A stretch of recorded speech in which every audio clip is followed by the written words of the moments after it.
y las pueden encontrar en la literatura como, no sé, patologías benignas de hematología. Así lo pueden encontrar. Este, pero estamos viendo en este momento hemopatías malignas.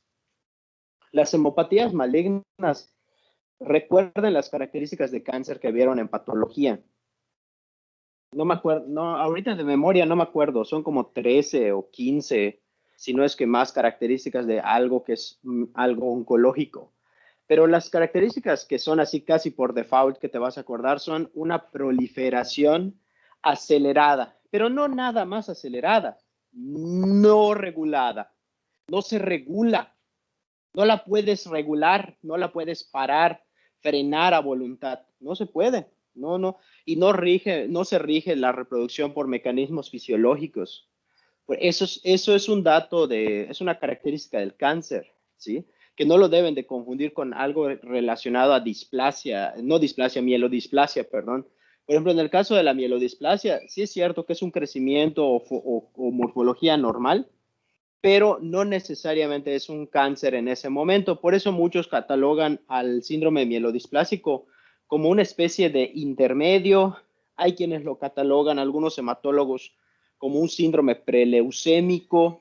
O sea, depende más o menos, pero en general no es formalmente ya un cáncer hasta que ya tiene una transformación de reproducción acelerada no regulada. Porque si recordamos cuál es la presentación del síndrome mielodisplásico, ¿se acuerdan que lo dijimos?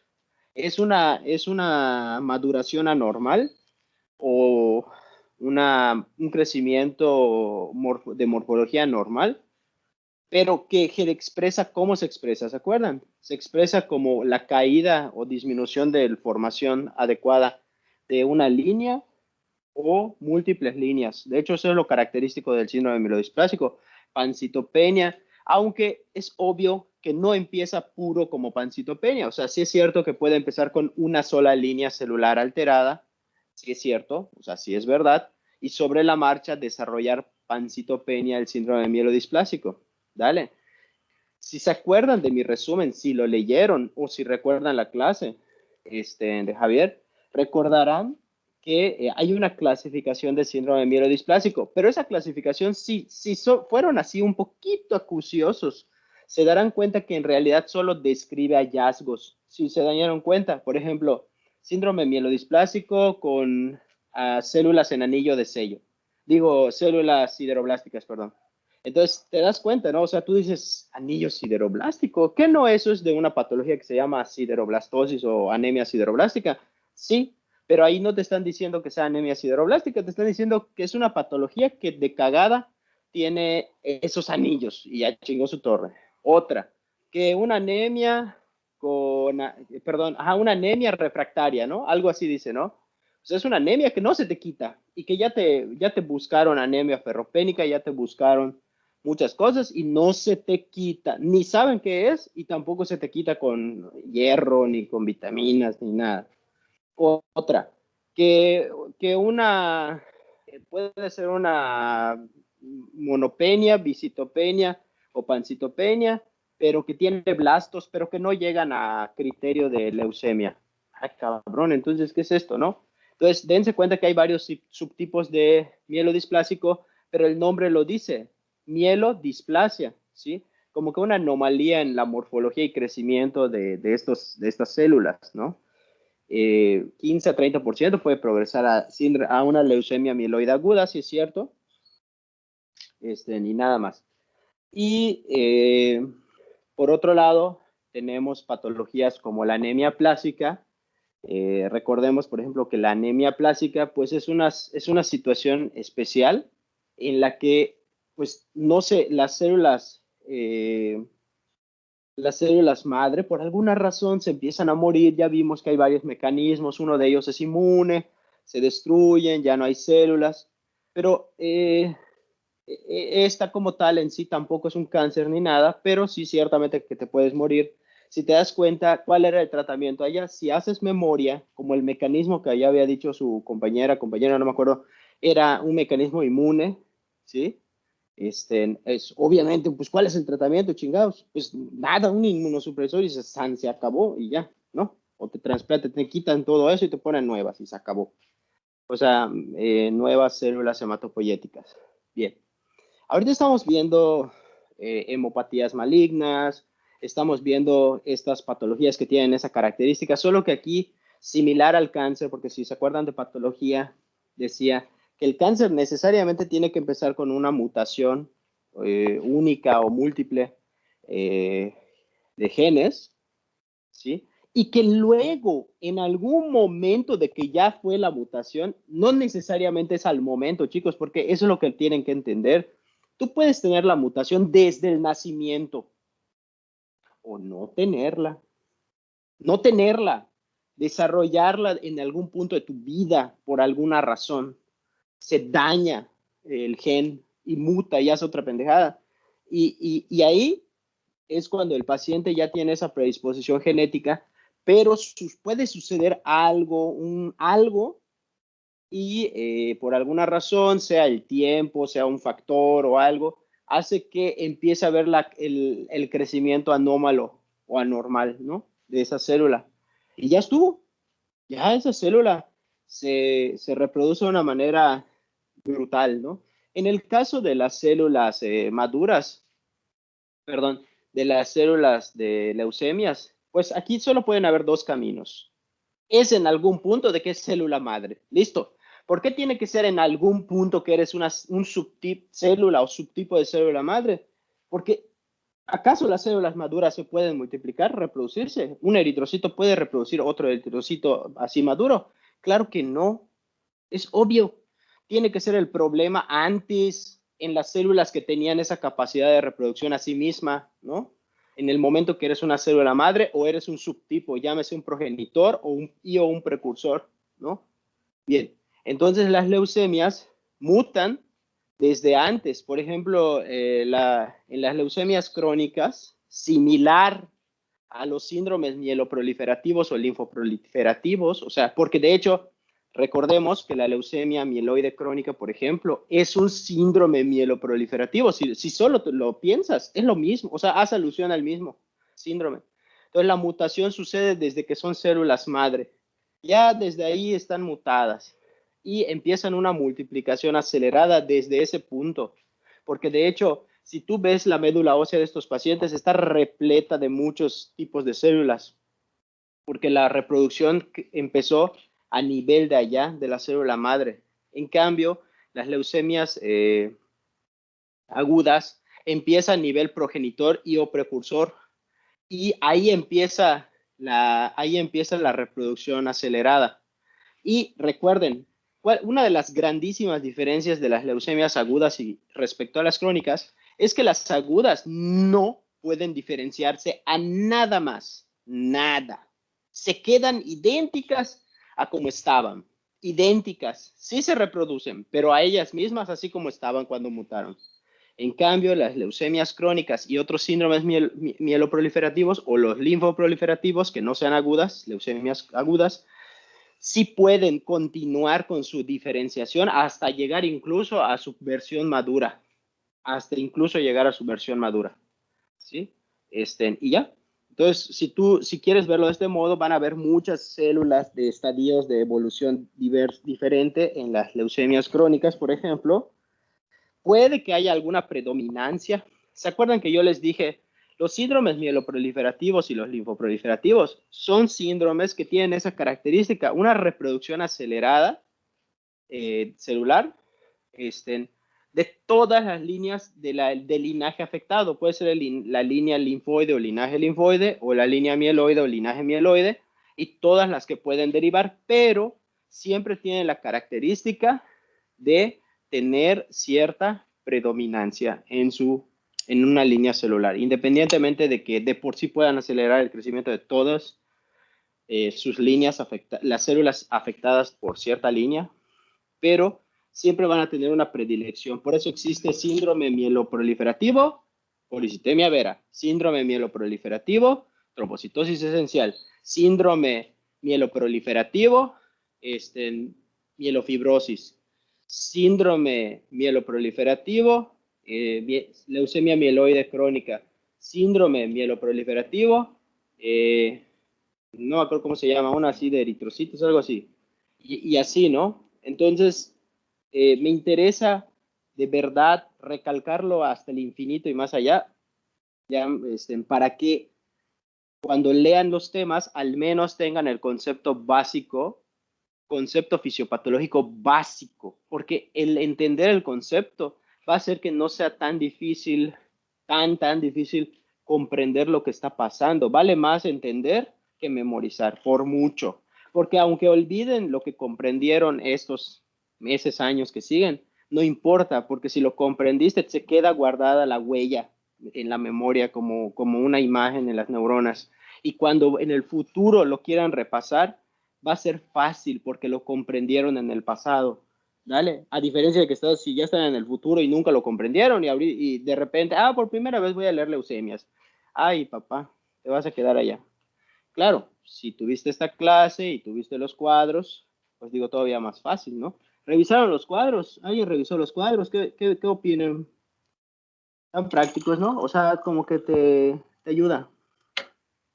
Te ayuda como a ver qué es a clasificar si se dieron cuenta. La verdad le faltaron a los cuadros, no los he terminado como que quiero, pero no tengo tiempo.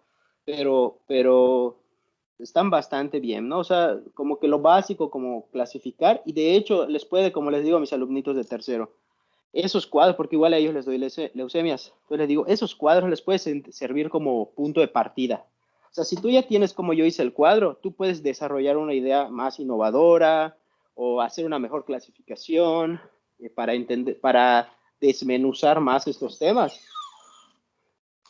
y hacer, pues no sé, más comprensible el tema y en el futuro, pues podamos brindar como yo siempre le he dicho al doctor Pablo, pues brindar un recurso útil para los estudiantes que están antes, sí, que vienen después de uno, ¿no? O sea, si mañana yo no estoy, sé que al menos las bases de las clases, pues ahí van a estar, ¿no? Recursos. Así empezó el Toronto Notes, para aquel que le interese cómo surgió el Toronto Notes. Empezó así como un doctor loco, así como yo, y dijo, vamos a hacer un resumen, ¿no? Chingón. Y así, y hay otros locos que afortunadamente existen y dicen, yo creo que lo que él está diciendo está padre, y vamos a seguirlo, ¿no? Y así.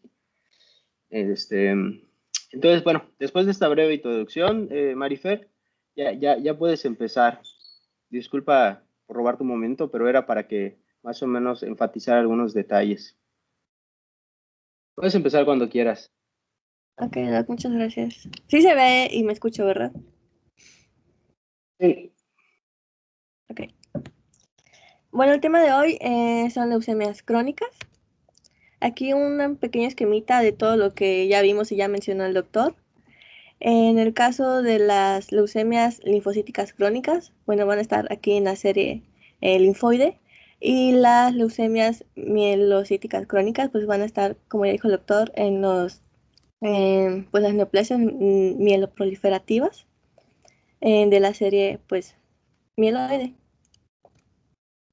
Unas generalidades antes de empezar. Las leucemias es la transformación maligna de células hematopoyéticas que proliferan principalmente en la médula. Se le llama crónica más por ser célula madura, sin embargo, no van a ser células funcionales, van a tener un inicio insidioso. La causa más frecuente de leucemias crónicas son las anomalías cromosómicas como la de lesión, trisomía y la translocación. Bueno, las leucemias mieloides crónicas se van a dividir demasiado rápido y las linfocíticas pues no van a morir cuando deberían. Bueno, empecemos con las mieloides. En la epidemiología, esta representa el 15% de todos los casos de leucemia. Aparece entre los 50 a 60 años. El Harrison menciona entre los 55 y los 65, pero pues para que tengan más o menos una idea, es a partir de los 50 años. Tiene ligera predominancia en hombres, con una relación de 1.6 a 1. La etiopatogenia se relaciona con el marcador citogenético, el cromosoma Filadelfia.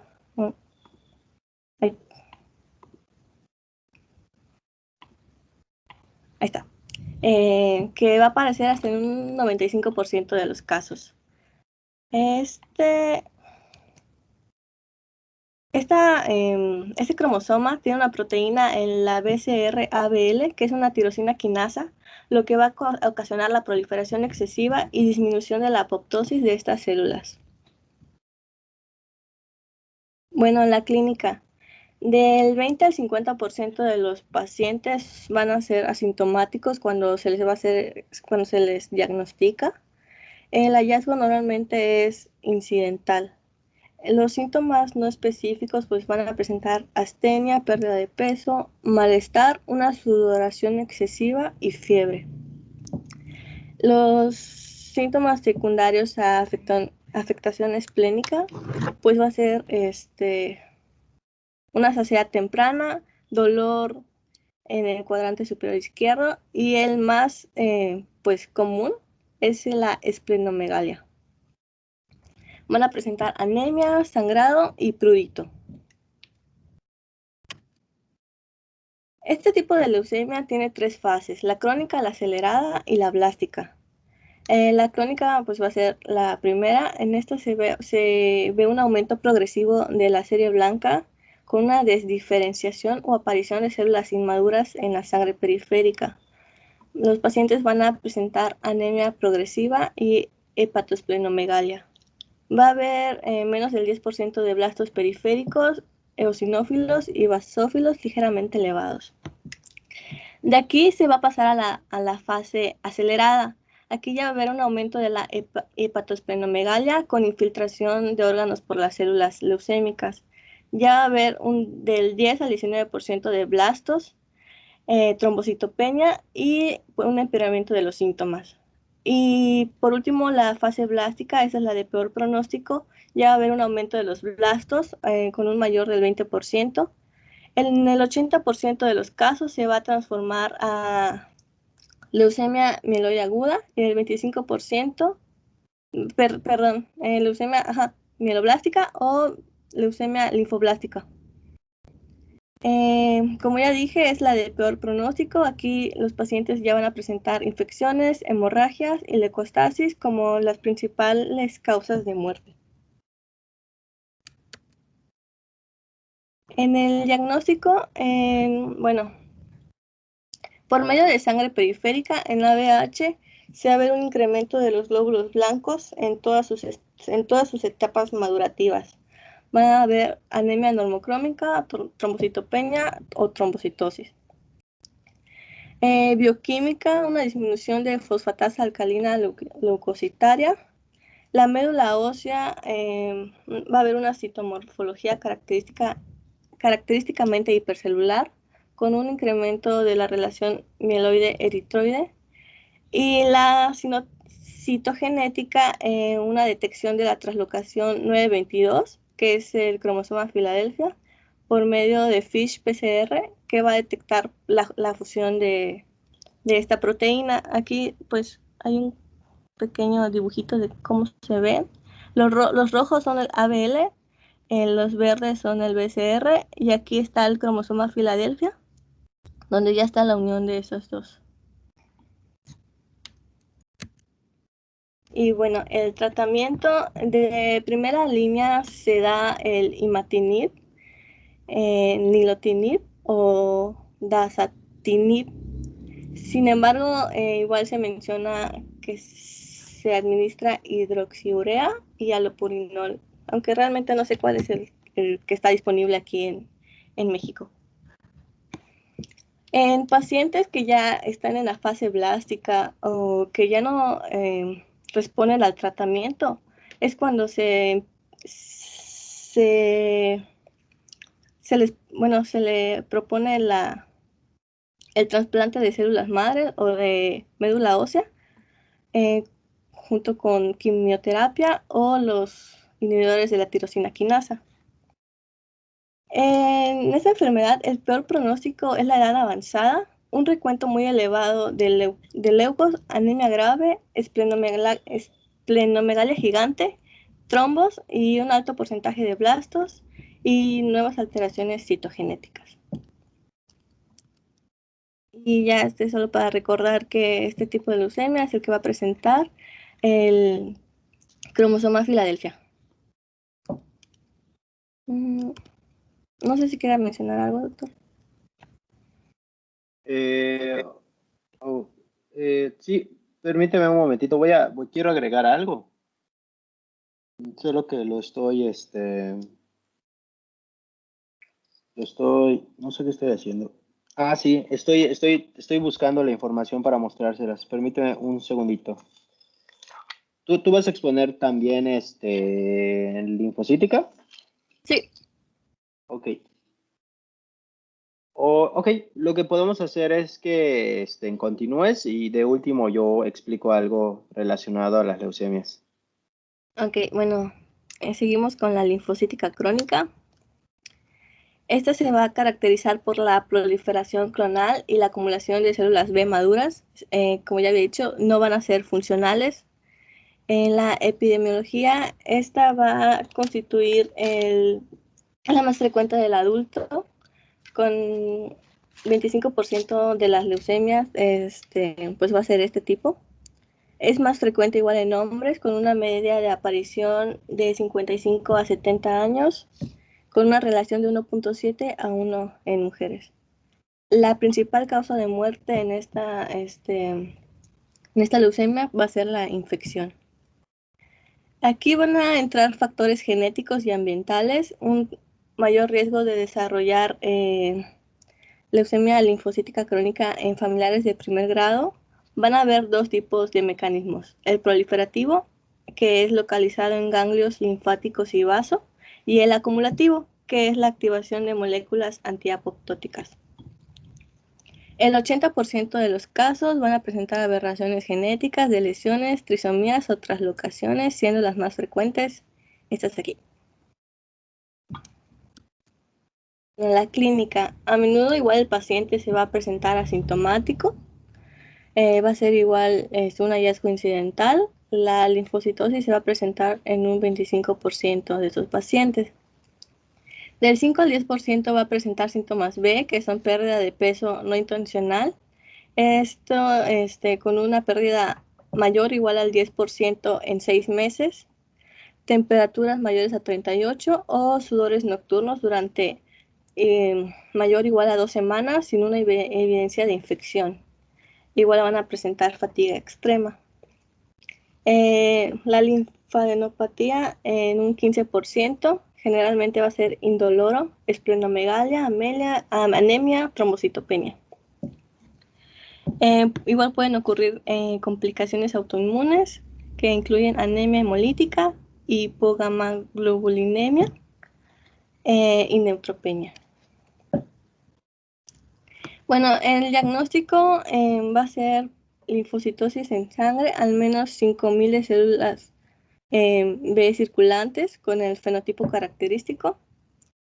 En el frotis se van a ver pequeñas células llamadas células manchadas o smudge.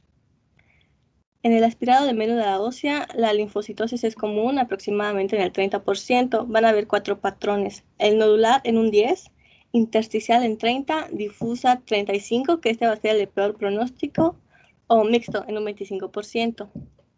En el inmunofenotipo consiste en la expresión de CD5, CD19, CD23, así como expresiones débiles de CD20, 22 y 79A. En la citogenética por FISH, igual van a haber de lesiones, trisomías o traslocaciones como las que ya había mencionado. El CTO menciona que en este tipo de leucemia jamás van a haber blastos en sangre, solo linfocitos maduros. Y estas son las smudge, también llamadas sombras de Gomprecht.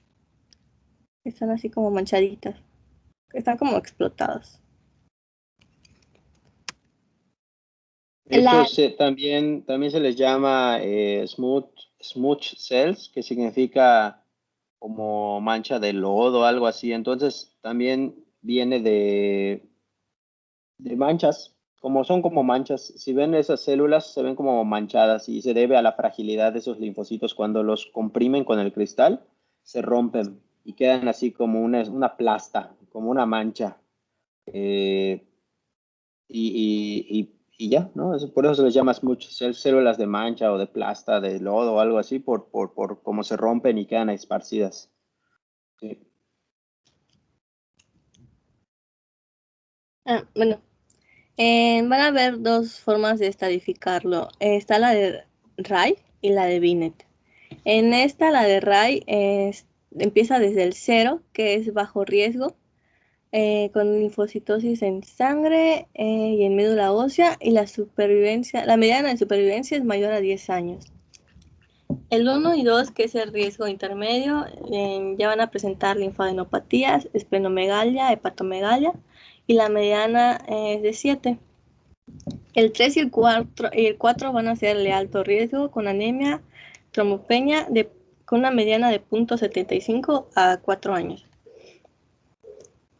Ay, aquí no se nota mucho, pero es casi, igual este va a ser de ABC. Casi no va a cambiar en las características clínicas, es casi lo mismo, y varía un poco en la mediana de supervivencia. Las complicaciones de esta enfermedad van a ser insuficiencia de la médula ósea, las complicaciones inmunes, como ya he mencionado, la hipogamaglobulinemia, gamapatía poli o monoclonal, a menudo IgM, hiperuricemia por el tratamiento. El 5% se va a someter a la transformación de Richter, que es una conversión al linfoma de crecimiento rápido de las células B grandes, que es esta. Y el tratamiento en la fase asintomática, se recomienda solo mantener bajo observación al paciente, y ya en caso de existir una enfermedad activa, se tienen que cumplir al menos uno de estos criterios para darles el tratamiento. La monoterapia generalmente es para adultos mayores y con comorbilidades. Se trata con clorambucilo en vía oral, más corticoides, más rituximab. Y la poliquimioterapia se recomienda más en pacientes jóvenes, es fludarabina, ciclosporina y rituximab. Y ya pues en tratamiento refractario es un trasplante alogénico.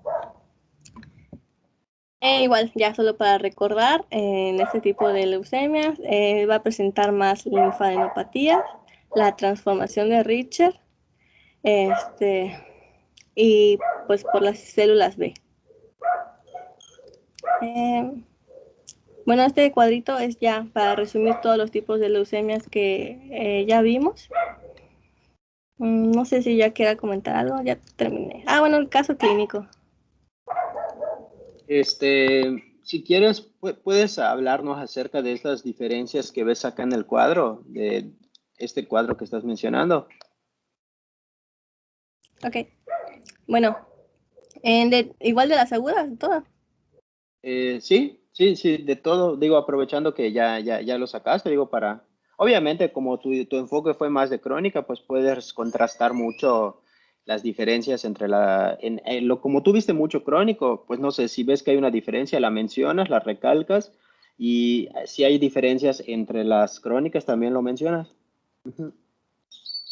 Ok, bueno, como ya había mencionado, en las crónicas va a ser mayormente de adultos. En la linfoblástica, pues va a ser más común en los niños.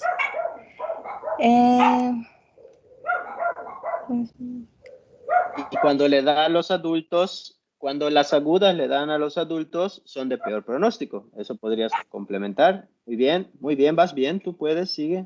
Muy bien. Eso no sé qué es. Bueno, en la presentación de ¿Cuál no sabes? ¿Cuál no sabes cuál es para que yo te ayude? Esta. El de Initial Remission. Esta. Ok, miren, vamos a ver, vamos por partes. Recordemos lo que comentaron en aguda. ¿Se acuerdan de un término que decía remisión de la enfermedad? ¿Se acuerdan? Remisión de la enfermedad.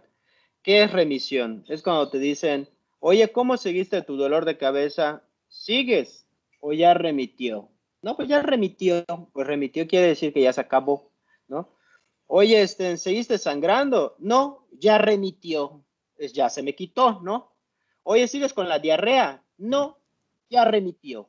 Entonces, como ahí dice, initial remission, quiere decir finalización de esta leucemia con el tratamiento inicial, ¿no? Por eso dice initial remission rate o tasa de remisión inicial.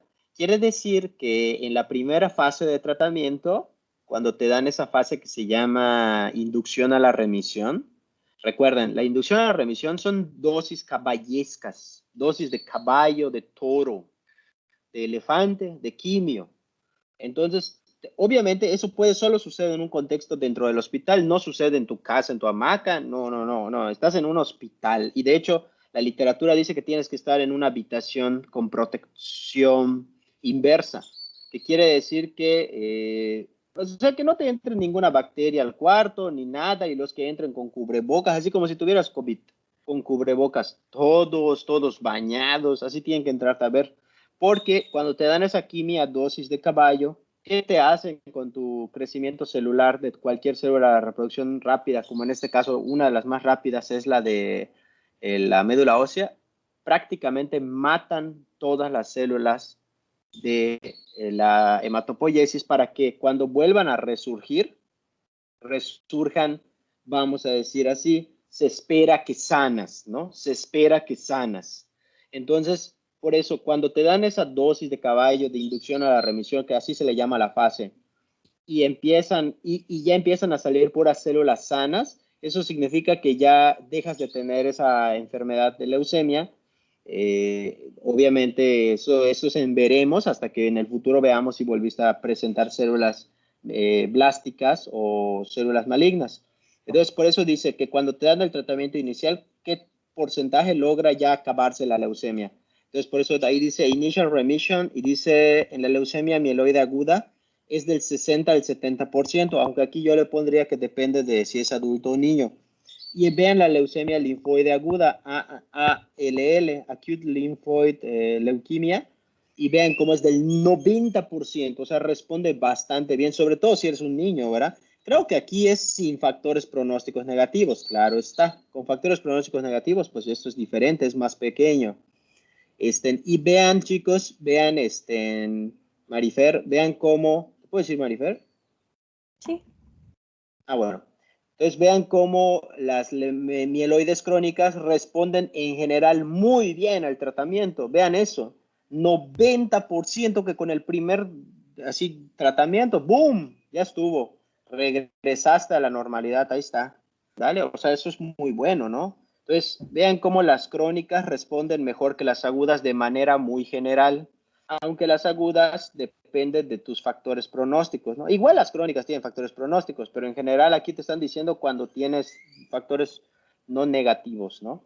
O sea, responden bien al tratamiento, porque lamentablemente ninguna es del 100%, pero ninguna es del 100%, pero vamos a decir, creo que tener esas posibilidades es muy bueno, ¿no? Dios no quiera que te toque ser ese 10% de las que dicen 90, Dios no quiera que te toque ser ese 30% de las que dice 60, pero bueno, ahí está, ¿no? Puedes continuar. Bueno, en el recuento de glóbulos blancos, en las agudas puede estar alta o baja. En las crónicas, en la mieloide, pues obviamente va a estar elevado las células mieloides y en las linfocíticas, pues las linfocíticas. Esto, bueno, como dijo el Claro. doctor, se puede hacer un diagnóstico con esto, pues porque pues no se puede, o sea, no va a estar siempre alto o siempre bajo. Claro. Aquí solo agregar algo. Por ejemplo, las agudas, vean que dice la posibilidad de estar o muy altos los leucos, normales los leucos, ahí no dice normales, pero pueden estar normales, o bajos los leucos. No sirve la BH. No, ni piensas nada. O sea, claro, bueno, aquí también tengo que decir algo. Claro, si están muy altos los leucos, claro que de tu boca va a salir, no manches, parece una leucemia. Parece una leucemia, puede parecer, sí, pero hasta que veamos en estudios más precisos, no la diagnosticamos, pero sí está bien, o sea, me parece válido que sospeches leucemia, sobre todo si están muy altos los leucos, pues dices, ¿Qué cosas te pueden causar leucos extremadamente altos? Es muy poco, ¿no? Es muy poco, pocas cosas. Perdón, muy pocas cosas, entre ellas las leucemias. Así que sí está bien, puedes sospechar, sí está bien, sí puede ser. Si tienes una pancitopenia bien canija, tan difícil que digas que es leucemia de buenas a primeras, pero sí, claro, desde luego, es correcto. O sea, sí, sí puedes decir, o sea, hay que descartar una leucemia, sí, sí es cierto. No es lo único que te causa pancitopenia, es un síndrome mielodisplásico, una anemia plástica, una deficiencia de vitamina B12 marca chamuco de 1000 años de evolución, te pueden causar pancitopenia sin ser necesariamente leucemia, ¿no? Pero bueno, es válido que digas, bueno, hay que descartar una leucemia por un hallazgo en la biometría hemática, pero jamás decir que es un diagnóstico porque la defecarías, ¿no? O sea, no puedes decir eso delante de un familiar porque lo vas a asustar, además de que no te consta el diagnóstico, pero es válido que digas, ¿sabe qué? Esto no se ve bien, hay que descartar algo más serio como posibilidades, esto, ¿no? Está bien.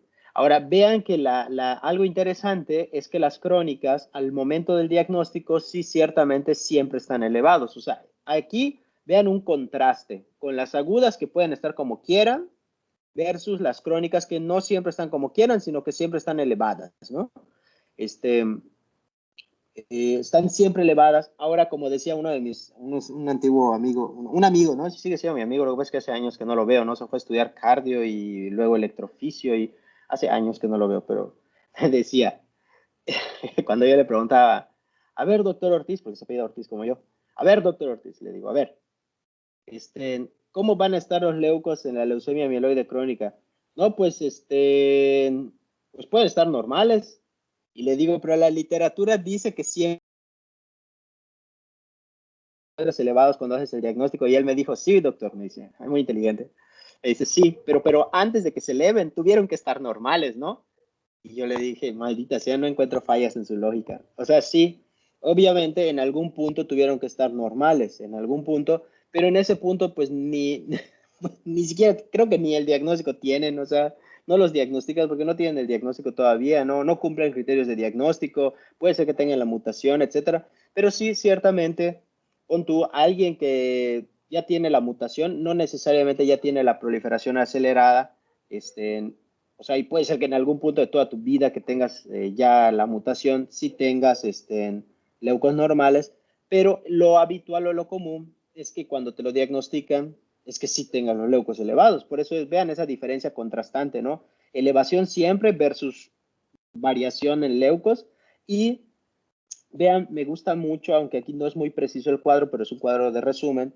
Vean cómo dice la mieloide crónica con elevación de células mieloides. Aquel que prestó atención va a ver que las que se elevan principalmente o pueden estar elevadas en la mieloide son los basófilos principalmente y pueden o no estar elevados los eosinófilos, ¿sí? Obviamente con los leucos totales completamente elevados. Y obviamente en la linfoide lo que se eleva por sentido común, por pura lógica, razonamiento, sin siquiera un golpe de esfuerzo, es leucos totales elevados principalmente a expensas de linfocitosis, ¿no? Por sentido común, razonamiento, sin esfuerzo, sin nada, ¿no? Puro nada más leer tal cual y razonar, ya está, ¿no? Entonces, ese detalle es muy importante. Puedes continuar, Marifer. Está bien que llevemos tiempo con esto, pero lo importante es que ustedes terminen sabiendo lo básico o conceptual, los conceptos claros, dejar conceptos sólidos, así como si fuera imagínense algo sólido, chicos, imaginen lo más sólido que puedan imaginar, no sé, digan algo, cualquier persona diga algo, lo más sólido que tengan en su mente, y así quiero que sean sus conceptos básicos de medicina interna, de verdad, sólidos, que no tengan miedo de decir algo cuando estén pasando visita, porque su cimiento sea tan fuerte que un huracán de preguntas no les haga nada, sean inamovibles. O sea, que cuando tomen la decisión de razonar algo, como su cimiento fue tan fuerte, que no haya ninguna pizca de debilidad en su razonamiento, porque como ya lo analizaron, o sea, ustedes ya no pueden cometer errores así, los comunes, los básicos. O sea, ustedes puede ser que fallen, pero en cosas así más de mayor alta complejidad y que a veces se falla incluso a nuestro razonamiento, pero estos conceptos básicos no los deben de olvidar jamás. Muy bien, puedes continuar, Marifer. Bueno, en las agudas, la hemoglobina, las plaquetas van a estar bajas, obviamente o sea, van a ser blastos, no van a estar diferenciados todavía en eritrocitos ni en plaquetas. Eh, y en las crónicas, pues puede ser bajo, normal o alto. Pues ahí no hay como que mucho cambio.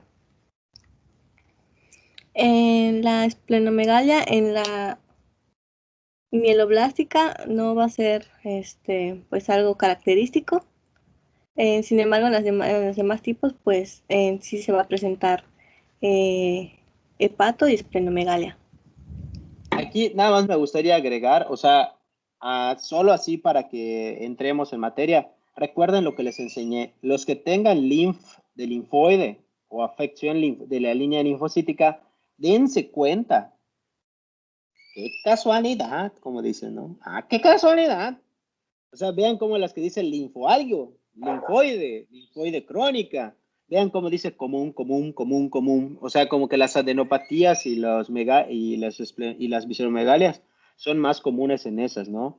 O sea, digo, no que sea imposible en las otras, pero no imposible o ausente totalmente, pero vean cómo tiene mayor posibilidad. Por favor, no traten de memorizar, tomar una decisión por la megalia o no, porque pues la verdad es algo tan inespecífico, puede ser causado por muchas cosas. Creo que algo que se pueden quedar así en su mente es, bueno, si tiene una visceromegalia puede ser infeccioso, infiltrativo, oncológico, y también puede ser oncológico hematológico, ¿no? Creo que es lo único que podríamos como que en nuestra mente guardar. Pero tomar una decisión por la visceromegalia, la verdad, no tiene sentido, no tiene ningún sentido. Sí es cierto, está bonito aprendernos que como que mira, es más frecuente en las linfoides que en las mieloides.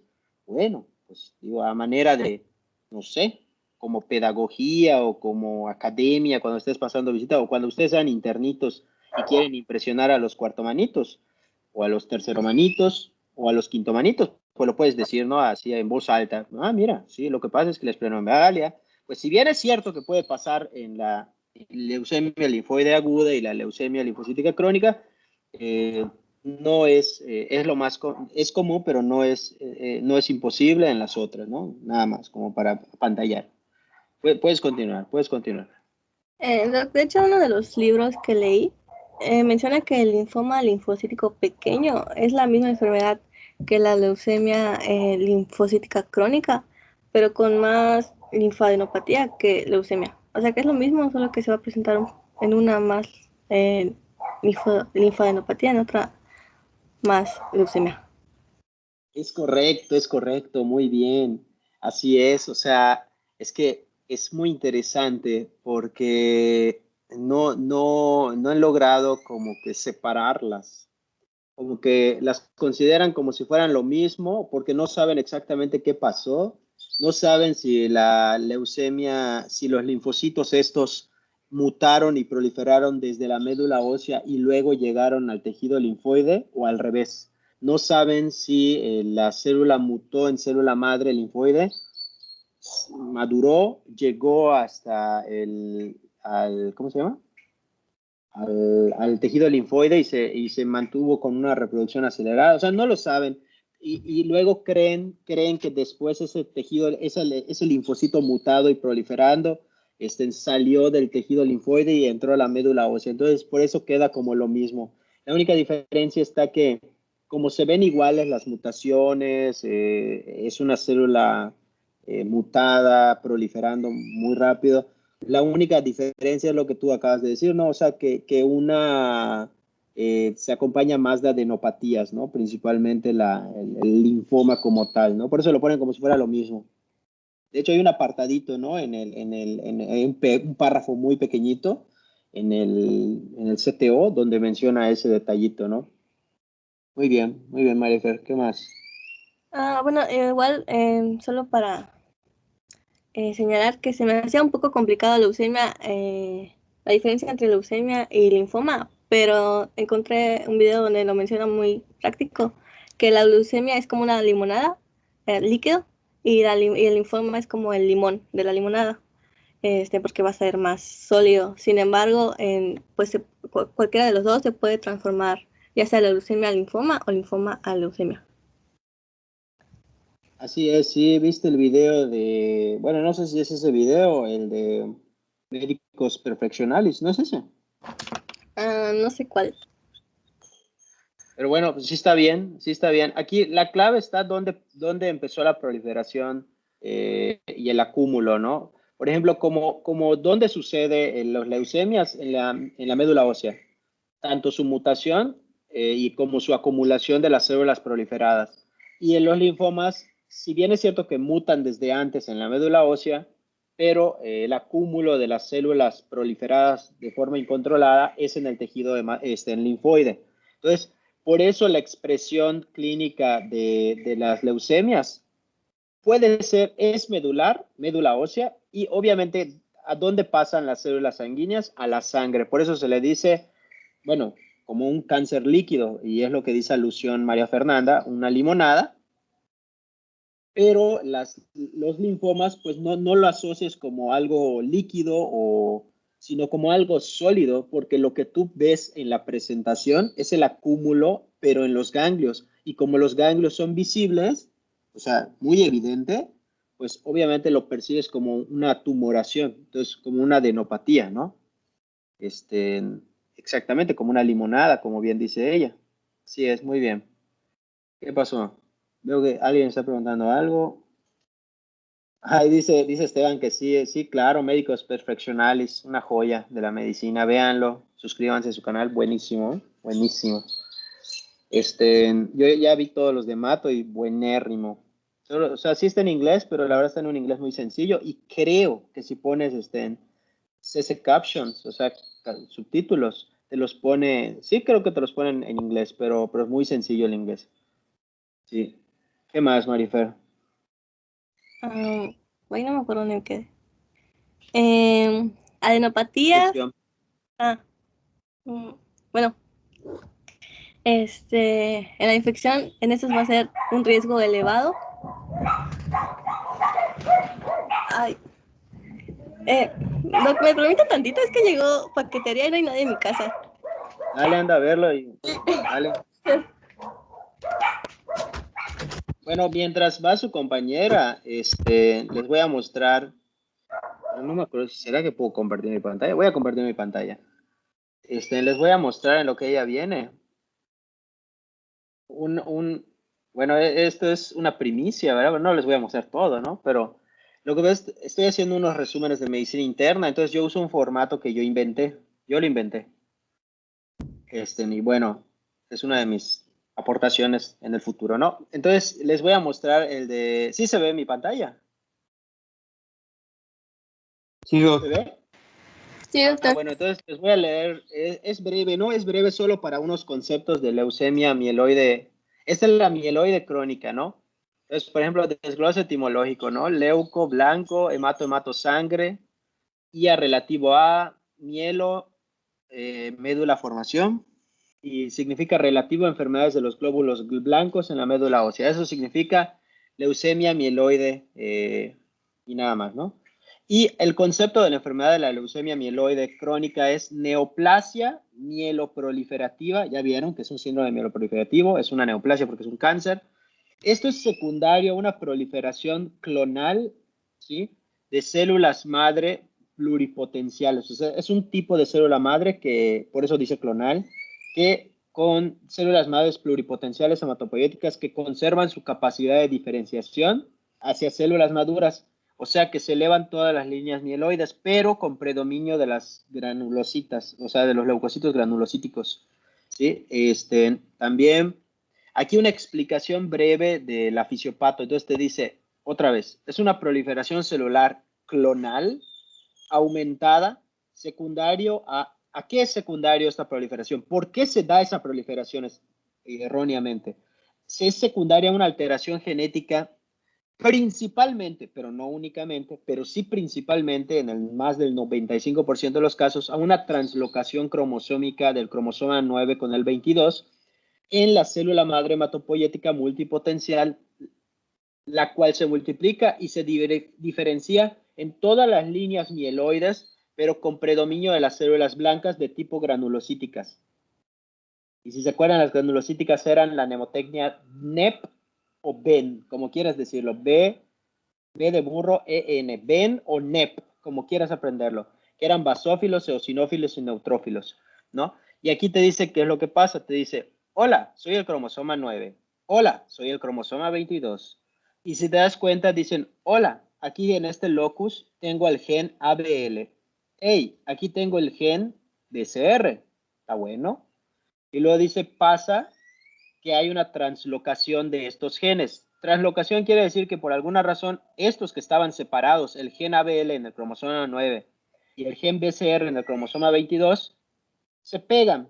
¿Sí? Es una transloca. Se trans a través, loca, cambio, lugar, cambio de lugar. Ah, chinga.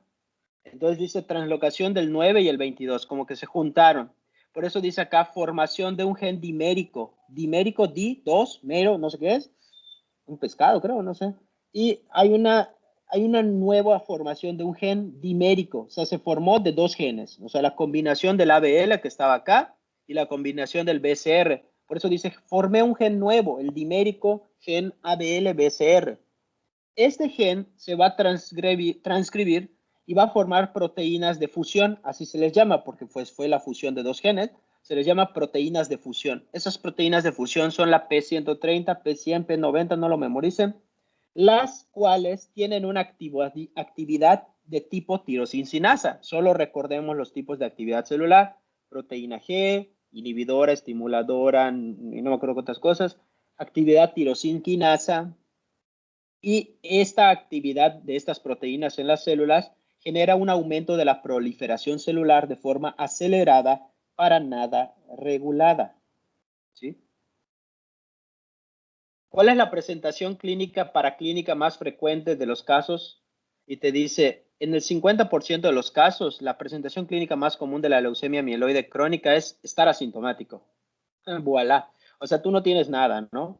Generalmente es un hallazgo incidental de leucostasis leucocitosis, no leucostasis, leucocitosis, que generalmente predomina la basofilia, o sea, esta leucocitosis es a expensas de elevación de basófilos, con o sin esplenomegalia. Por eso les decía, ni te lo memorices, si bien es cierto que puede tenerla, puede no tenerla.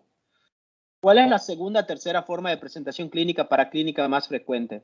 Y pongo acá síntomas sistémicos como astenia, dinamia, fatiga, con o sin síntomas B, que son pérdida de peso más del 10% en 6 meses, diaforesis, fiebre.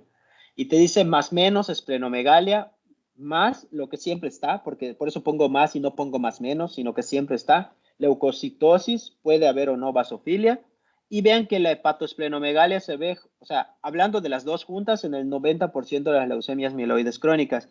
Dice, la presentación clínica para clínica menos común, o sea, ¿qué no sería lo común? ¿Qué no te debería de hacer leucemia mieloide? La presencia de adenopatías. Recuerden que las adenopatías son más comunes en las que tengan de linfoide. ¿Viste? Y luego te dice el dato clínico, paraclínico, imagenológico que no serían compatibles con o sea, los datos que deberían de hacerte pensar en dudar del diagnóstico sería la presencia de adenopatías, no pienses en leucemia mieloide crónica, ausencia de basofilia, no pienses en leucemia mieloide crónica, ausencia de cromosoma Filadelfia, por favor, no pienses de primero en leucemia mieloide crónica. Aquí dice humano prototipo de la enfermedad. Señala los síntomas, signos o datos patognomónicos distintivos. Y lo que yo les decía, golpe de imagen. No sé cómo se dice en inglés, lo ponen como, si alguien lo sabe me lo quiere enseñar porque la verdad no me acuerdo, a golpe de, no sé, como que de golpe de ojo, como que solo lo ves y ya aprendiste algo, ¿no? Si alguien sabe a qué me refiero, no sé cómo se diga esa frase. Pero el caso es que, vean, leucocitosis siempre, lo común es que haya basofilia, con o sin eosinofilia. Mayormente es un diagnóstico incidental en la valoración médica por otra razón. Fatiga, astenia, dinamia pueden haber, esplenomegalia. La citogenética te va a mostrar el cromosoma Filadelfia en el 95% de los casos. Y esta es mi infalible forma de diagnosticar algo. Te dice, colorea los recuadros necesarios para el diagnóstico. Y los aspectos necesarios pueden ser el cuadro clínico, laboratorial, imagenológico, procedimental, estudios de electrofisiología, estudios genéticos cromosómicos, biopsia, aspirado, otras. Entonces, para hacer el diagnóstico necesitas de laboratorio que haya leucocitosis mayor elevada. Puede ser más de 25,000, que es lo común, pero puede llegar hasta más de 300,000 de leucos totales, con basofilia, con o sin eosinofilia. La fase acelerada puede presentar blastos, más de 10%, pero menos de 20%, que no, o sea, no cumple criterios de leucemia. La presencia de cromosoma Filadelfia como alteración genética, y en la biopsia, el aspirado y biopsia dice fase crónica, puede haber blastos, pero menores a 10%, la fase acelerada más de 10% de blastos, pero menos de 20%, y la fase blástica sí puede llegar a tener más de 20% de blastos, como que quien dice llega a un criterio de leucemia. Y bueno, pues ustedes, como son mis alumnitos, pues les muestro primicias. Algún futuro tal vez lean estos manualitos. Bueno, puedes continuar, Marifer, creo que te robé un rato de la atención. Pues puedes volver a proyectar, es que en que yo proyecté creo que se quitó tu pantalla, Marifer. Voy. Espero que haya quedado más claro, al menos la leucemia amiloide crónica con esta breve, algunos pedacitos ahí de mi manualito. Para aquel que lo quiera saber, es una libreta Rocketbook, que puedes reusarla, puedes volver a escribir encima, borrar, volver a escribir múltiples veces. Creo que te dice que, no sé si 500 veces o 30,000 veces, algo así puedes escribir y borrar con agua. 1200. Puedes proceder, puedes proceder.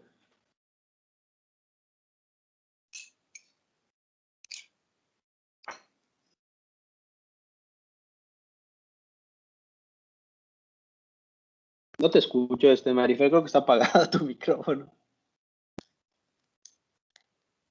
Amistad, creo que estás hablando y no te escuchamos.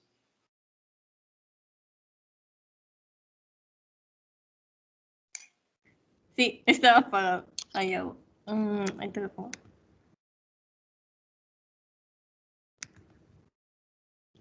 Ya. Bueno, creo que solo faltó el riesgo de infección, que obviamente en las agudas va a estar elevado porque no va a haber una diferenciación. Y en la linfocítica igual va a estar elevado, por lo mismo que la serie blanca va a estar, es la que va a estar más afectada. En la mielocítica pues va a estar normal, aunque igual se menciona que va a haber riesgo de infección en la en la mielocítica. Perfecto. Muy bien, ahora puedes pasar al caso, Marifer. Bueno, mujer de 30 años que consulta porque en una revisión de la empresa le han detectado en una VH rutinaria leucocitos de 35. Bueno, de eso, 60% segmentados, 12% callados, 16 mielocíticos, 4 metamielocíticos y 7 linfocíticos. La hemoglobina va a ser de 12.7, el volumen corpuscular de 89 y plaquetas de 389. La morfología eritrocitaria es normal. El estado general de la paciente conservado, ligera sensación de astenia desde hace 23 meses, sin pérdida de peso. La exploración física muestra la presencia de esplenomegalia. ¿Cuál es el diagnóstico más probable?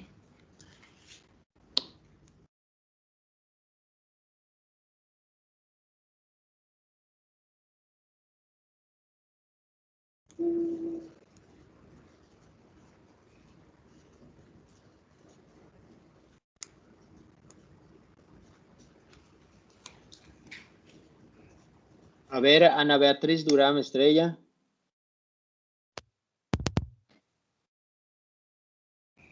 ¿Escuchamos, Anita? ¿Me escucha, doctor? Es que no sé si falla Sí, mi micrófono. sí se escucha, sí. Bueno, pues lo que me llama la atención en primera instancia es que pues tiene en la biometría hemática reporta leucocitosis, totales, como acabamos de ver en lo que acabo de mencionar, pues es una característica que nos puede llamar la atención, aunque no podemos confirmar nada todavía. Pero igual tiene los mielocitos elevados y los linfocitos también. Y también otra cosa interesante es que dice que a pesar de tener los leucocitos elevados, pues está asintomática.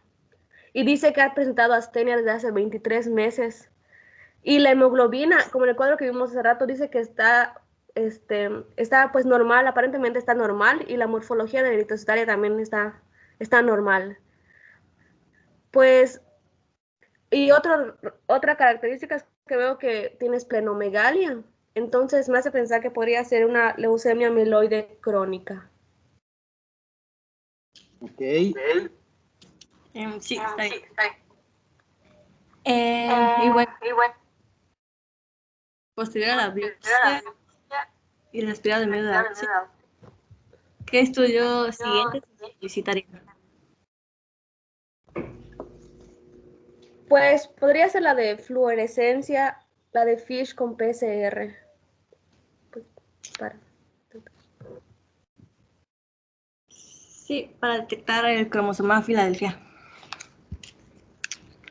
Ya está. Y ya. Perfecto, muy bien. Te felicito, Marifer. Estuvo muy bien. Como dirían los doctores que me dieron clases antes, y es una frase que puedes memorizar y decirla, es atemporal. Breve, preciso y conciso. Esa es una frase que no me pueden decir chavorrucos. Esa frase, tanto la puedo usar yo como la puedo usar Héctor, o la puedo usar Ana o Pedro, y van a seguir estando vigentes, ¿no? Breve, conciso y preciso. Porque sé que a lo mejor piensan que pues me verán como un chavorruco, pero pues ni modo. Ustedes como me ven, yo no sé cómo dice esa frase, pero algo así de que nos vamos a ver iguales. Creo que, si no me equivoco, sigue el tema de linfomas, pero no sé. ¿Cómo vamos de tiempo? ¿Quieren que empecemos o lo vemos mañana con calma y todo? Revisen el cuadro de linfomas. No les pasé. Alguien me preguntó sobre protrombótico, pero no está en YouTube ese video. Yo me acuerdo que estaba en YouTube. ¿No está? Siento que ya se los pasé. No, Doc, en YouTube no está. Bueno, entonces los voy a pasar. A ver, síndromes protrombóticos. Compartir. ¿Dónde está? Compartir. Aplicar. Copiar. Chicos, ahí les voy a mandar aquí y también en el WhatsApp. Esa es una frase así antigua. Eso es para ver protrombóticos y síndrome antifosfolípido. Y tienen los videos del otro salón de linfomas, estuvieron muy bien igual. De linfoma sí los tienen, ¿no? Como que los videitos del grupo pasado, o hace dos grupos, no me acuerdo cuál era. Yo no. No, doctor. A ver. Ay, ¿qué estoy haciendo?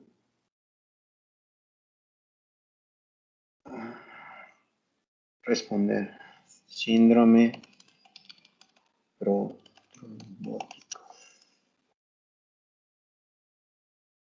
A ver. Y hoy que estamos, miércoles o jueves.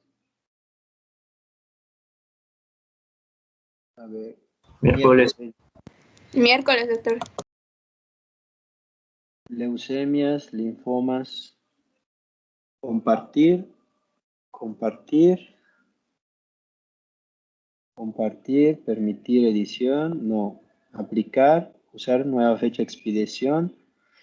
Está bien. Estos videos de sus compañeras del grupo pasado, muy bien. Me gustó mucho. Lo desarrollaron muy bien. Pueden de verdad tomar muchas ideas de allá. Sí les pasé el cuadro, ¿verdad? Eso sí. El de linfomas, que es un comparativo que sí se los pasé, ¿verdad? Según yo, sí. Un cuadro comparativo. Bueno, al menos yo no lo encontré. No sé los demás. Creo que no lo envió, doctor. ¿Cómo va a ser? Yo me acuerdo que sí lo envié. A ver, vamos a ver. Siento que sí lo envié. Documentos. Creo que no. Archivos, pero en archivos son como fotos. Güey, creo que no se los envié, ¿seré capaz? A ver, voy a poner la palabra linfomas, a ver qué me sale. Linfomas.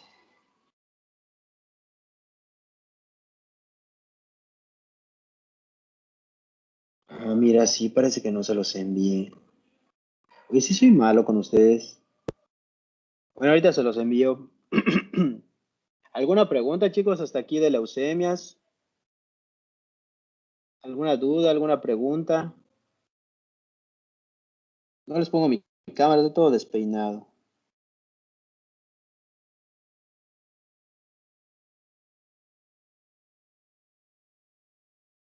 ¿Alguna pregunta?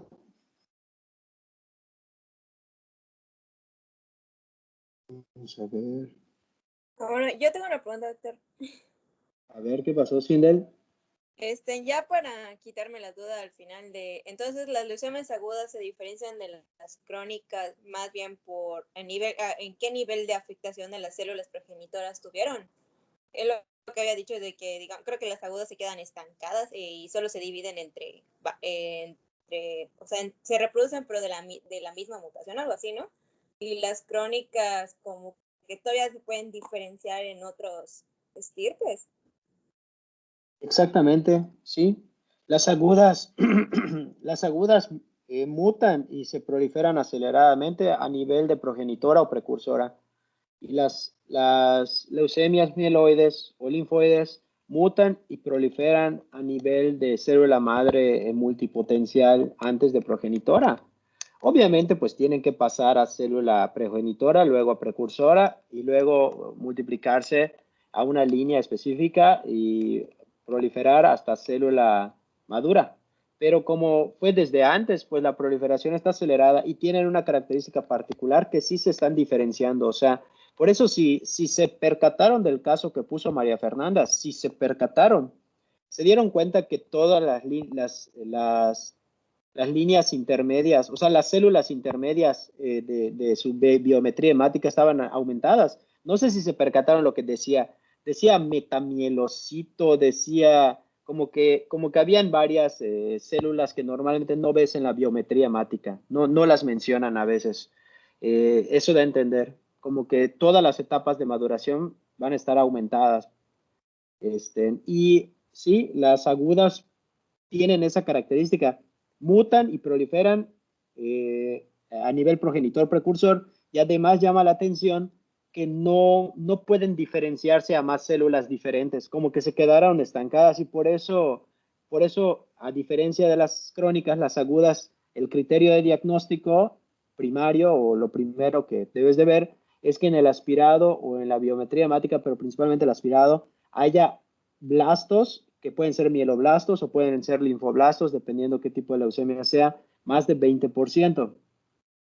En cambio, date cuenta que ese no es un criterio diagnóstico para las crónicas, porque en ellas no se esperaría de forma habitual o común que estén esos blastos. De hecho, la linfocítica jamás va a tener blastos. Y en la mieloide crónica pudieran haber blastos, pero sería una fase evolutiva de la leucemia mieloide crónica, que sería la fase blástica, que ya prácticamente se convirtió de una crónica a una aguda, ¿no? Entonces eso es muy malo, desde luego. Pero sí, está bien, sí lo entendiste, así es. Así como lo aprendiste, así es. Ok, Doc, muchas gracias. De nada. ¿Alguna otra pregunta, chicos? Pregunten lo que quieran. Este es el momento. No Doc, tengan pena. Bien, A ver Doc. qué pasó. una pregunta. Para detectar los blastos en sangre periférica, ¿se utiliza el frotis? Perdón. Otra vez, es que estaba viendo mi celular. ¿Qué pasó? Ah, claro, que para detectar blastos en sangre periférica hay que pedir frotis. Para ver blastos. Muy buena pregunta. Mira, acá para responder a esa pregunta, algo interesante, ve. algo interesante es que sí, o sea, para que te digan que hay blastos, sí necesitan hacerlo mediante frotis, porque las biometrías hemáticas, quiero que sepan que hay dos maneras de decir cómo está tu biometría o citometría hemática. Antiguamente, literal, el laboratorista agarraba la sangre, la teñía, la deshidrataba las células con alcohol, las teñía con hematoxilina y eosina, las ponía en el microscopio y utilizaba un contador. Hay un contador ahí, como un aparatito que apretas y dice leucos, glóbulos rojos, plaquetas, ¿no? Y lo vas apretando conforme va revisando el microscopio. Y así era antes.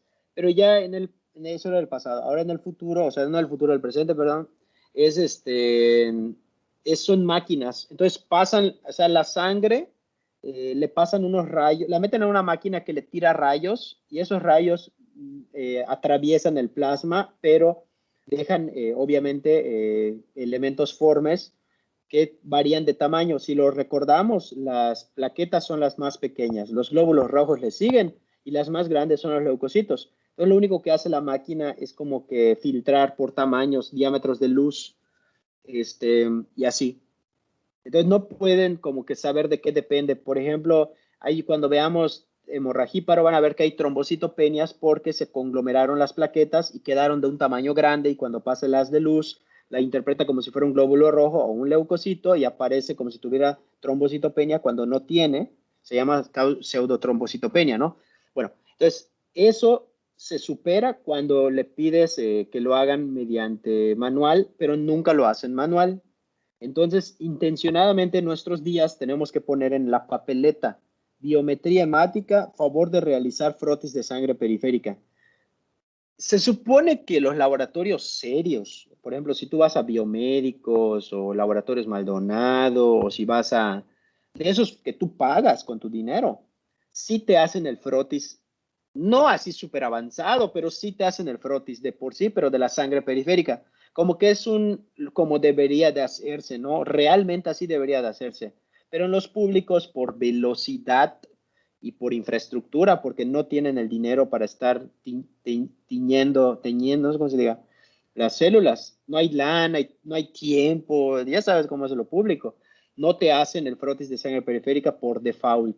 Algunos hospitales como el HRA lo hacen, pero lo hace porque el HRA es subrogado, o sea, el HRA le paga a Clínica Maldonado, no sé qué sea, para que haga los laboratorios, por eso te lo hacen bien, ¿no? Entonces, te hacen frotis. Pero para fines prácticos, siempre si quieres que te hagan un frotis, tú lo tienes que escribir en la papeleta, no pensar que te lo van a hacer por default, sino escribirlo, ¿no? Biometría hemática, realizar frotis de sangre periférica. ¿Qué quiere decir? Teñir tus células de frotis de la sangre periférica y verlas en microscopio. Y ahí sí te pueden decir la morfología, porque obviamente cada célula tiene su morfología, sus características, como vieron en histología, que las definen, o no que las definen, que las sugieren, ¿no? Entonces, por ejemplo, los blastos son clásicos, nunca se ven blastos en sangre periférica. Entonces, cuando ven los blastos, obviamente ya lo primero que piensas es, o puede ser algo oncológico y ya, ¿no? Sí hay que pedirlo intencionadamente, el frotis de sangre periférica. Recuerden que en las leucemias, aunque sea una leucemia, no necesariamente vas a ver blastos en la sangre periférica. No confundamos, porque una cosa es frotis de sangre periférica y otra cosa es frotis del aspirado de la médula ósea. Porque el aspirado de la médula ósea, sí es cierto, es que te pinchen un hueso, puede ser la cavidad medular o puede ser el hueso esponjoso de algún hueso plano, etcétera. Y de ahí te sacan una sustancia que se llama médula ósea. Y la médula ósea es como una gelatina, está más grumosa y más espesita que la sangre. Pero al final se puede teñir y se puede ver en un microscopio. Entonces, se tiene que pedir de forma específica. Ahora, lo que no hacen los laboratorios, porque los laboratorios lo que no te hacen es el procedimiento de aspirado de médula ósea. O sea, eso lo tiene que hacer un profesional de la salud. La verdad, el más capacitado para hacer eso definitivamente es un hematólogo. sea, definitivamente.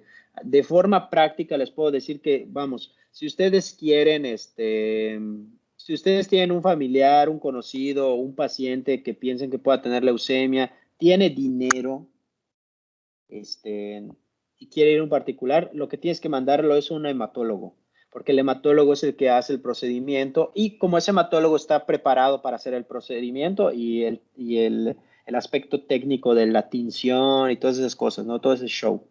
Entonces, lo pueden mandar al hematólogo, él hace el procedimiento, etcétera, etcétera. En la formación del residente de medicina interna nos enseñan a hacerlo, pero pues no, en la práctica diaria la verdad es que no, yo no me arriesgo a hacerlo, la verdad. O sea, sí lo aprendí, lo que tú quieras, pero el aspecto técnico de teñirla y que yo tenga en mi consultorio hematoxilina eosina, mi microscopio, la verdad yo no tengo nada de eso y no lo hago, aunque sí me lo enseñaron. ¿Qué más? No sé si respondí a tu pregunta, Esteban. Sí, Doc, o sea, bastante bien, me aclaró hasta otras dudas. Nada más me quedó una duda en mente. Entonces, el porcentaje de blastos, ¿eso lo reporta la VH o en qué estudio No. se lee? No. La VH no detecta blastos. La biometría hemática sola no detecta blastos. Si te dicen algo de blastos en la biometría hemática es porque le hicieron frotis. O sea, en dado caso, ¿no? En dado caso. O sea, si dicen algo de blastos es porque te hicieron frotis. Y, eh, porque te hicieron frotis. Por sí sola la máquina no te va a decir blastos. No lo va a decir. Si te lo detectaron es porque hicieron el frotis y vieron que había blastos y lo comentan, lo dicen, ay, tiene blastos, ¿no? Ahora, a ver, tengan en su cabeza de forma muy clara esto. Tú puedes tener una leucemia aguda o sea, no necesariamente tener blastos, o sea, mieloblastos o linfoblastos en sangre periférica, porque recuerden, las leucemias agudas y las crónicas tienen un origen en la cavidad medular. No toda la sangre, no todas las células blásticas ya salieron, o puede que ninguna haya salido para el momento que tú le hagas la toma de la muestra de sangre del brazo, ¿no? No necesariamente. Ahora, claro, o sea, desde luego, sí puede ser que el paciente con leucemia puede ser que ya tenga tantos días de evolución o semanas o meses de evolución con la leucemia mieloide aguda o linfoide aguda, que ya los blastos sea tanta su proliferación que se haya atestado la cavidad medular y hayan salido hacia la sangre periférica. Sí puede pasar. Y sí, en el frotis de sangre periférica te los pueden mencionar, blastos en sangre periférica, pero no esa es la forma ideal de hacer el diagnóstico, sino como acabamos de decir, en el aspirado de médula ósea, se hace el frotis y ven más de 20% de blastos. ¿Por qué más de 20%? Porque en la fisiología lo normal es que haya menos de 5% de los que haya blastos. O sea, de todas las células que revisa el laboratorista o el hematólogo, lo fisiológico es que sea menos de 5% de blastos. Vamos, se acepta que hasta 5% es fisiológico y puede elevarse por algunas alteraciones diversas hasta menos de 20%. Entonces, más de 20% de blastos es inequívoco que estás ante una leucemia aguda.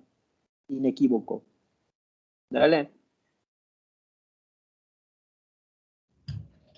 Doc, yo tengo una pregunta. Bueno, ¿Sí? o sea, por ejemplo, clínicamente no puedes decir nada, ¿no?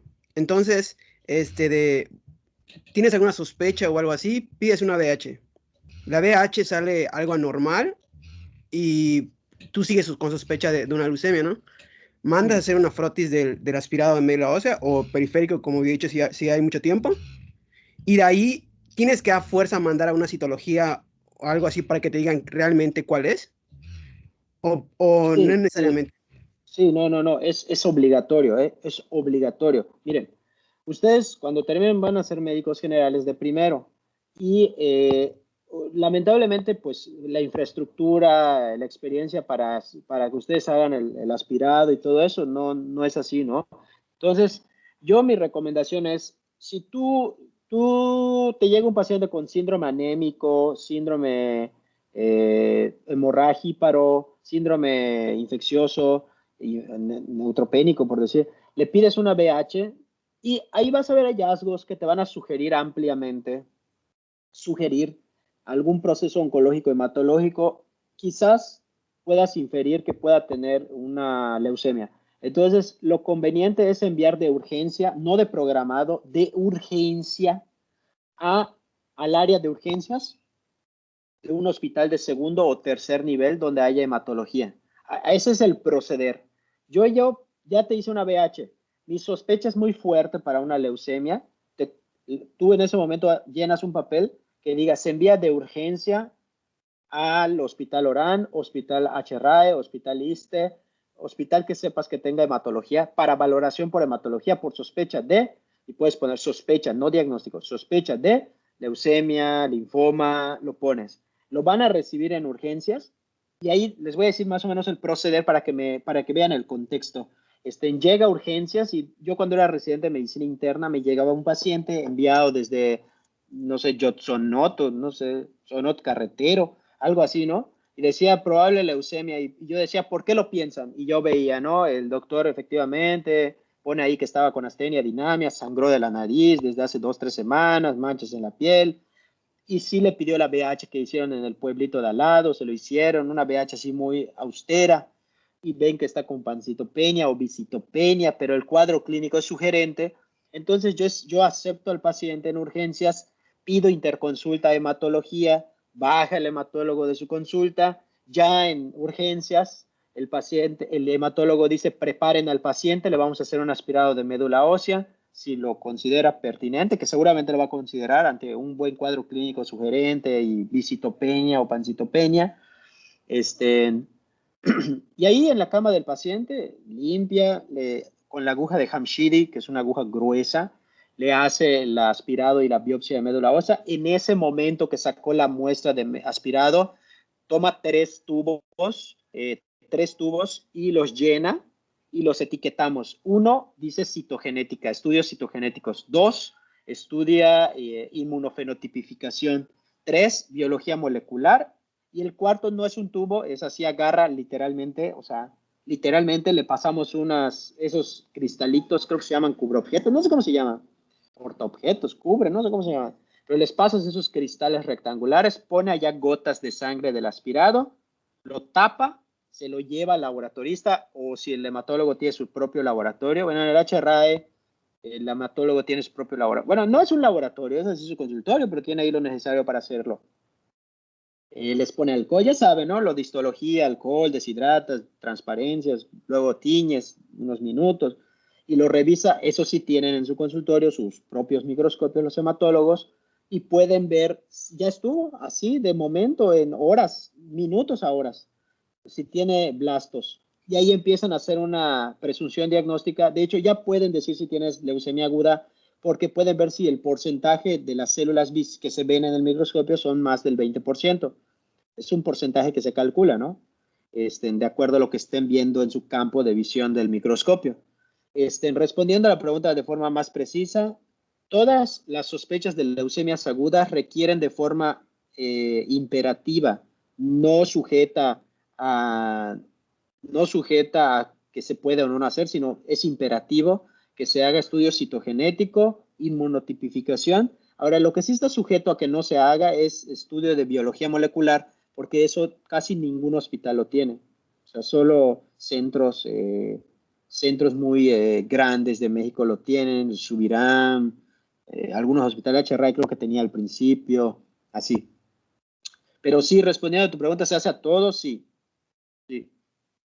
Ahora, las leucemias crónicas, basta con el aspirado y el estudio citogenético y la inmunotipificación. Bueno, básicamente es lo mismo. La única diferencia está que en la leucemia linfoide crónica puede ser, en cualquiera de las crónicas puedes hacer el diagnóstico con sangre periférica. No es imperativo el aspirado de médula ósea, a manera de imperación de que no hay sí o sí.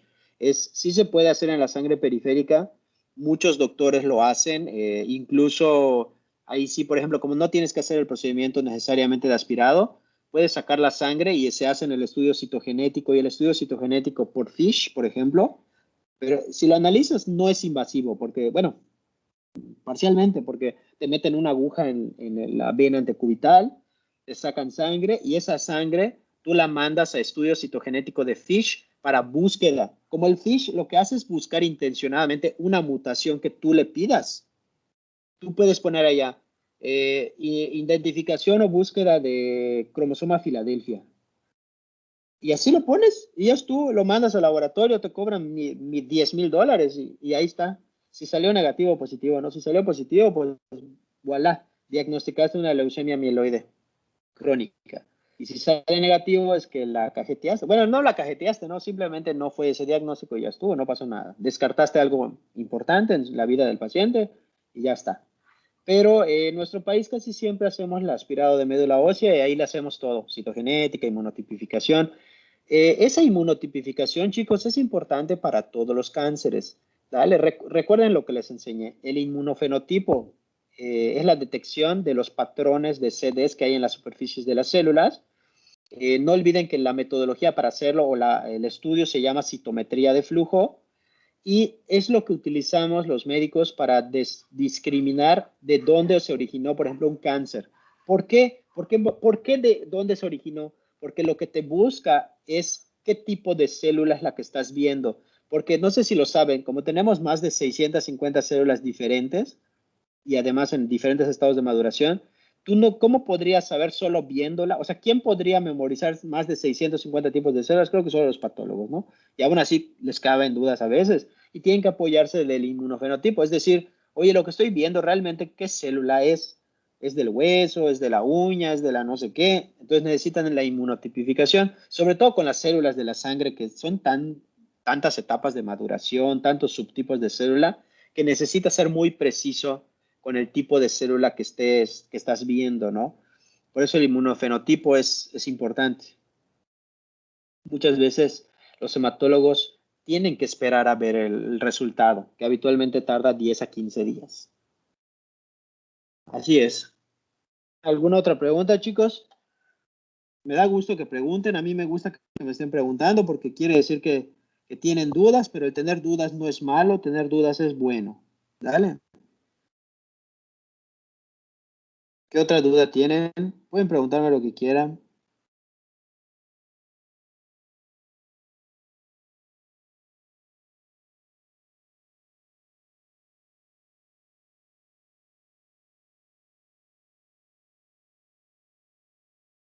Nada. Bobadilla. ¿No? Lo de los CDs específicos de cada leucemia y así, ¿los tenemos que aprender? No, para nada. No, no, no. Nada más cuando vayan a presentar en el Subiram o en un hospital así, un centro grande, ahí sí, que lo aprendan porque luego lo preguntan para discernir a los más, así algo muy preciso, para separar a los más estudiosos de los no necesariamente muy extremadamente estudiosos. Sí, pero no lo aprendan ahorita, ¿no? La verdad es que es absurdo. No tiene, nadie lo memoriza, solo lo saben los patólogos, creo, y los hematólogos, solo ellos, nadie más. Bueno, yo lo aprendí en su momento, pero ya lo olvidé. Lo aprendí para mis exámenes de medicina interna, de residencia. Pero ya estuvo, ya se olvidó.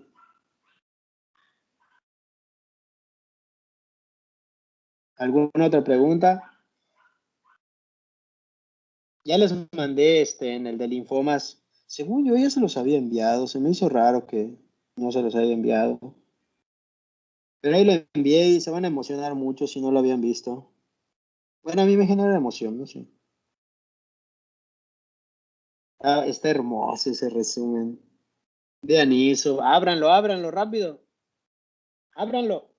Y vean qué hermoso. Es un resumen diferenciador de linfomas Hodgkin y no Hodgkin. Vean qué hermosura. Qué sabrosura. Véanlo. Emocionense así como yo me estoy emocionando. Ándale, ojéenlo. Cosa hermosa, cosa bella, cosa bien hecha.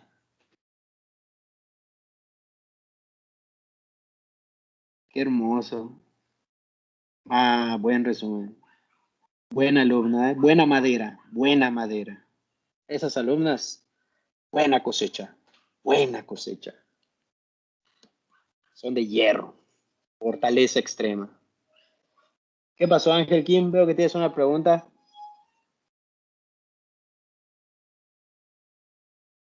Así, Doc.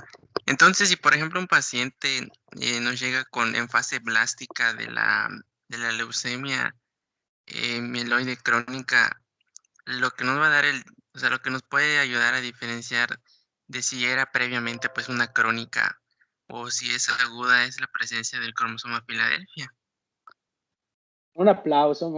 Tú no me estás viendo porque estoy sin camisa y despeinado, pero te estoy aplaudiendo. Escucha mis aplausos. Muy bien, a eso quería que lleguen. Muy bien, Ángel, así es. En parte es el estudio citogenético, que es la presencia del cromosoma Filadelfia, y en parte está el inmunofenotipo, así es. Muy bien, así es, justamente. O sea, no habría una manera de saber solo con VH y clínica si el paciente es una leucemia mieloide aguda o si es una leucemia mieloide crónica en fase blástica, es imposible. De hecho, justamente eso pasaba cuando yo era residente, en ocasiones pasaba y el hematólogo siempre te dice, es que tengo que esperar a ver el resultado. No, para dar el tratamiento específico, decía el hematólogo, necesito ver algo, algún estudio. Por mientras, lo que hacen los hematólogos es darle una quimioterapia, vamos a decir así, como que tipo muy general, así, no específica de la leucemia, sino un poco general para frenar la leucocitosis que tienen esos pacientes que llegan así. Generalmente esos pacientes en fase blástica llegan con leucostasis, como lo que comenté hace rato, con leucocitos más de 100,000, 200,000, 300,000. Yo me acuerdo que vi una paciente con 308,000 de leucos. Si se acuerdan, la cantidad de leucos totales normales es de 4,500 hasta 12,000. Y esa señora llegó con 300, escuchen, recuerden, lo normal es 12,000 y llegó con 308,000. O sea, su sangre era una gelatina, chicos, una gelatina. El riesgo de trombosis era prácticamente inminente. Prácticamente inminente. Es más, esa paciente la teníamos en reposo absoluto, la teníamos así con fluidos para que no haya tanta cohesión de las células y haga trombosis. O sea, el hematólogo estaba todo estresado, yo estaba estresado, todos estábamos estresados. Y efectivamente el hematólogo nos dijo, tómenle, vamos a hacer la toma de la muestra, el aspirado, todo, pero solo le puedo dar estos quimioterápicos solo para destruir células para que no haya tanta cohesión de células, haya trombosis. A esos pacientes les da EBCs, infartos, cualquier cosa de trombosis, trombosis mesentérica, trombosis renal, etcétera. Así es, chicos. ¿Alguna otra pregunta? ¿Alguna otra duda? ¿Vieron el resumen? Verá que está bonito. Ah, cosa hermosa. Está chistoso. Sí mandaron el de Don Ramón. Bien, chicos. Espero que estén aprendiendo. La verdad es que al final lo más importante no es su calificación como tal. Digo, está bien si les va bien, pero lo importante es que lo aprendan al final de cuentas. Que lo aprendan. Con la novedad de que... A ver, permítanme un segundito.